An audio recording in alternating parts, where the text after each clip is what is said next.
In the American legal order, civil law is designed to resolve disputes and compensate victims. Criminal law serves a different purpose. It is the primary mechanism the state uses to impose punishment for offenses against society. That punishment rarely ends when a sentence is served. A decades-old misdemeanor creates a permanent collateral consequence, legally allowing landlords and employers to reject applicants based on a record that no longer reflects who they are. Escaping this cycle historically required a process known as petition-and-pay. It was a grueling manual bottleneck involving specialized lawyers, stacks of complex paperwork, and high court fees. Because of that complexity, the vast majority of people who were legally eligible to clear their names never successfully completed the process. The administrative friction was simply too high. The traditional justice system operated as an analog financial filter, where the ability to rejoin the economy was determined by whether a person could afford to pay their way out of the records room. In 2026, that manual filter is being dismantled. A new wave of clean slate legislation is forcing state governments to abandon physical paperwork in favor of automated software. This shift flips the administrative burden. Instead of forcing citizens to petition the court, state databases are being programmed to identify eligible records and execute clearances automatically. By removing the need for lawyers and fees, automation is transforming record clearance from a costly legal privilege into a functioning technical right. This legislative shift is moving state by state. Currently, 13 states, including New York, California, Utah, and Michigan, have implemented laws that mandate this automated approach. The movement gained momentum in Pennsylvania, which served as the pioneer for the automated record clearing model. To trigger an erasure, an individual's data must satisfy a specific algorithm. The offense must be a nonviolent misdemeanor, all court-ordered fines must be paid, and the person must complete a 7 to 10-year waiting period with no new convictions. When these parameters are met, the database automatically flags the file. It is sealed without the need for an individual petition or a human judge's intervention. This software protocol replaces a system of subjective human decisions and financial barriers with a process driven by pure data.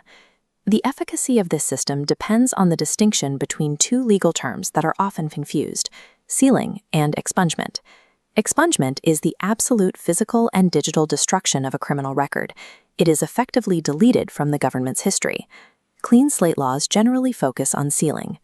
As this diagram shows, sealing hides the record from public background checks, the kind used by landlords and employers, but it remains fully visible to law enforcement and the courts. The automated clean slate does not rewrite a person's history. It simply places a digital lock on who is permitted to see it. There are rigid boundaries to this automation. Violent crimes, sex offenses, and DUIs are strictly excluded from state-level automated clean slate programs. There is also a major jurisdictional wall at the federal level. Because there is no federal clean slate system, federal crimes remain on a permanent, visible record regardless of state-level progress. For non-citizens, these jurisdictional gaps are dangerous. Federal immigration authorities still require the disclosure of state-level crimes even if they are sealed. Relying on an automated clearance without legal advice can lead to the denial of a citizenship application or even deportation. While technology is scaling relief for many, it leaves those in the most complex legal situations trapped behind conflicting state and federal rules. Even when the law is clear, the execution often fails.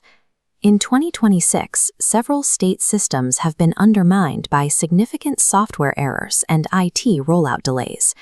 Connecticut provides a clear example of these technical hurdles, where a series of software failures effectively stalled the state's automated justice initiative. The data shows the scale of the failure. While an estimated 119,000 records were legally eligible for erasure in the state, the technical breakdown meant that only about 13,000 were actually processed. A legal right is functionally non-existent if the state's IT infrastructure lacks the capacity to actually execute the code. Despite the promise of automation, citizens cannot assume the state's software has successfully updated their legal standing. You must proactively verify your eligibility, research your specific state's laws, and audit your digital records to ensure the system has actually performed its duty.